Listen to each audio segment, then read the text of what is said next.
Hey friend, it's Tom with Boundless Space, bringing you exciting moments in space exploration. This video is about how SpaceX hacked the launch market. SpaceX has a dream to build a city on Mars, a self-sustaining city of 1 million people who would survive even if contact with Earth was lost. They'll need a lot of money to make that happen one day. So why not sell satellite internet from space and call it Starlink? But how are they going to afford to launch thousands of satellites? SpaceX's crazy idea was to develop a reusable orbital rocket. In 2013, the director of Arianespace, the French aerospace conglomerate, had this to say. SpaceX primarily seems to be selling a dream. I think the $5 million launch or $15 million is a bit of the dream.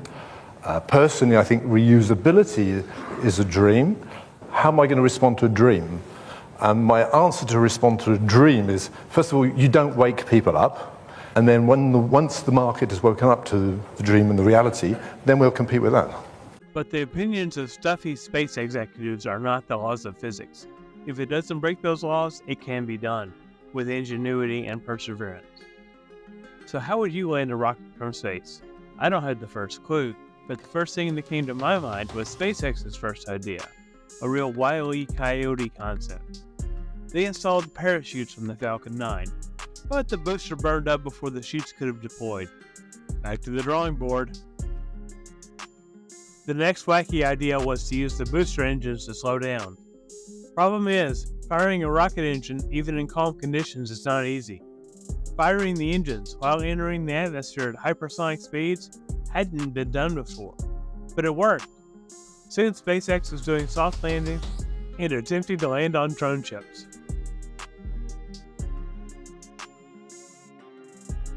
A few more explosions later, and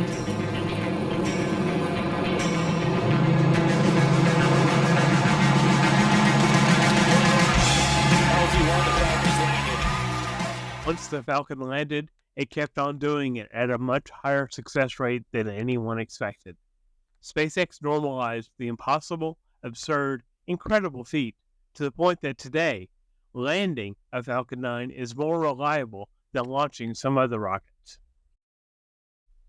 Falcon 9 has 3 stages: the booster, which takes the second stage to space, the second stage, which takes the payload to its orbit, and the fairings that protect the payload on the way up.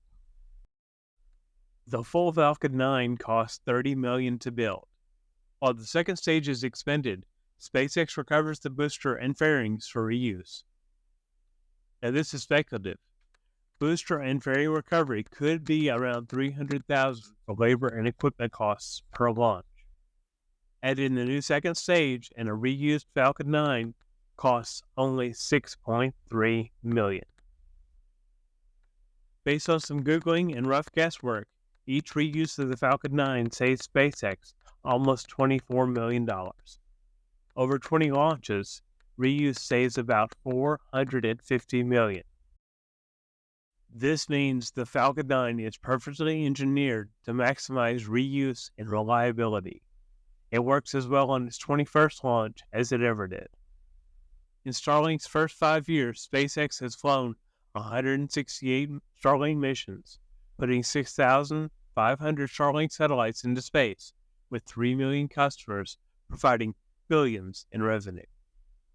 In making science fiction real, SpaceX unlocked the ultimate cheat code.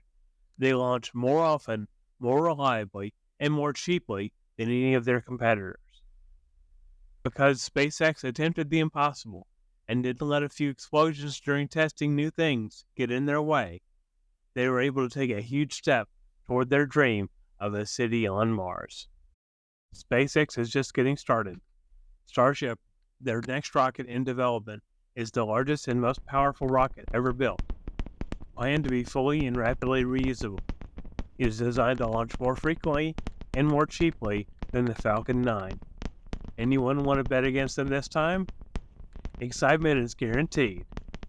My mission is bringing you stories about humanity's exciting future in space exploration. Subscribe for more, and thanks for watching.